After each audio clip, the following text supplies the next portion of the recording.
नमस्कार दर्शक बंधु मु आकाश आपण मानक स्वागत करुच्ची आज एक नया भिडियो तो फाइनाली सुभद्रा योजनार समस्त हिताधिकारी मानक पई गोटे बहुत बड़ खुशीर खबर आसी। दीर्घ दिन धरी जहाँकि सुभद्रा योजनार चतुर्थ किस्तिर टंका आसी सारिबा पर जो स्टाटस अपडेट को लेकिन आपण मानकर गोटे चिंता थिला जे स्टाटस अपडेट आपण माने चेक करि पारु नथिले एवं केउ कारणरू केउ मानकर टंका चतुर्थ किस्तिर आसी नथिला बा जेउ मानकर चतुर्थ किस्तिर टंका आसी नहीं तो केउ कारणरू सेमानकर टंकाटी आसी नथिला तो ताको नेकी बहुत लोकंकर गोटे बड़ कन्फ्यूजन थिला। तो किछि दिन तले मु आपण मानक सहित गोटे वीडियो शेयर करिथिली जे वर्तमान सुभद्रा योजनार जो ऑफिशियल पोर्टल रे आपण मानक पई अपडेट आसीबा पई जाउची। फाइनली अपडेट सुभद्रा पोर्टल आसी जाइची। आपण मानकर स्टेटस टी मध्ये अपडेट हे जाइची।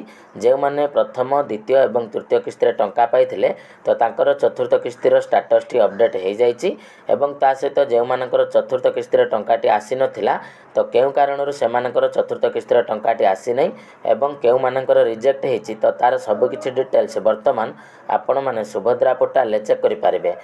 एवं जो मानकर अंडर प्रोसेस थिला बहुत जनकर कौन शो करथिला ना थर्ड किस्ती अंडर प्रोसेस शो करथिला वर्तमान सेमानकर मध्य थर्ड एवं फोर्थ किस्तिर स्टेटस अपडेट हे सारिची। तेणु जदि आपण मानकर सुभद्रा योजनार चतुर्थ किस्तिर टंका आसी नै बा आपण मानकर अंडर प्रोसेस पूर्वरु रहिथिला एवं आपण माने जानि पारुनांती जे केउ कारणरू आपण मानकर टंका आसी नै ता वर्तमान आपण माने पोर्टल चेक करि पारिबे। तेणु आसंतु पोर्टल वर्तमान आपण माने केमिति चेक करि पारिबे से विषय रे संपूर्ण डिटेल्स रे जानिबा। ता सहित जदि आपण माने चैनल को प्रथम करी विजिट करूचंती ताहाले चैनल टी को सब्सक्राइब करंतु काहेकि ना आम चैनल माध्यम रे बहुत सारा अपडेट सर्वप्रथम आसी थाए। तेणु जदि आपण माने सुभद्रा योजनार हिताधिकारी बा आवेदन करिसेंती ताहाले वर्तमान आपण मानकु आवेदनर स्थिति ऑप्शन को आसी निज निजर स्टेटस चेक करबा पई पड़िबो। तेणु स्टेटस चेक करबा पई हेले आपण मानकर आधार नंबर टी को एठी एंटर करिवे। आधार नंबर एंटर कर सारबा परे आपण माने टिक बॉक्स को टिक करिवे तापरे लॉगिन ऑप्शन रे क्लिक करिवे। जेतेबेले लॉगिन ऑप्शन रे क्लिक करिवे देखंतु आपण मानकर आधार रजिस्टर मोबाइल नंबर को वर्तमान गोटे ओटीपी आसीबो।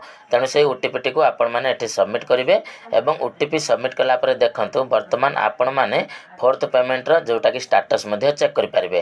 तो आपण को सामने जोटा कि मु लाइव करके देखौची देखंतु ओटीपी सहित जांच करबा ऑप्शन रे ओटीपी देकी क्लिक करि देबे। तापर आपण माने किछि समय वेट करिवे काहेकि ना वर्तमान जेतो पोर्टल रे नुआ नुआ सर्वर टी अपडेट हेची। तेणु किछि समय जाके आपण मानको वेट करबा पई पड़िबो। तेणु किछि समय वेट करबा परे जाके आपण मानकर स्टेटस टी आपण माने निज मोबाइल रे चेक करि पारिबे। तो देखंतु लोडिंग हेबा पई टिके समय लागिला तो किछि समय पर फाइनली देखंतु आपण मानकर पोर्टल रे ओपन हे गला बा खुली गला। एटी देखि पारुथिबे हमर जो चारोटी किस्तिर पेमेंट आसीची सब पेमेंट वर्तमान हमर कोन देखौची ना कंप्लीटेड एवं अप्रूव मध्ये रहिची। तळको जदि आपण माने स्क्रॉल करिवे तळको स्क्रॉल कला पर देखंतु आपण मानकर फर्स्ट सेकंड थर्ड एवं फोर्थ पेमेंट जोटा कि हमर स्टेट बैंक ऑफ इंडिया को पेमेंट आसीची एवं लास्ट अकाउंट नंबर भी आपण माने देखि पारुथिबे एवं लास्ट पेमेंट देखंतु आपण माने 8 मार्च रे आसीची। तेणु फाइनली जहा कि पोर्टल टी अपडेट हे सारिची एवं जे मानकर टंका आसीची से मानकर सब किछि डिटेल्स जहा कि अपडेट थिबो। तेणु देखंतु जेतेबेले आपण माने स्टेटस चेक करूचंती सेतेबेले गोटे कथा मन रखिबे जे सर्वर टी स्लो थाई पारे।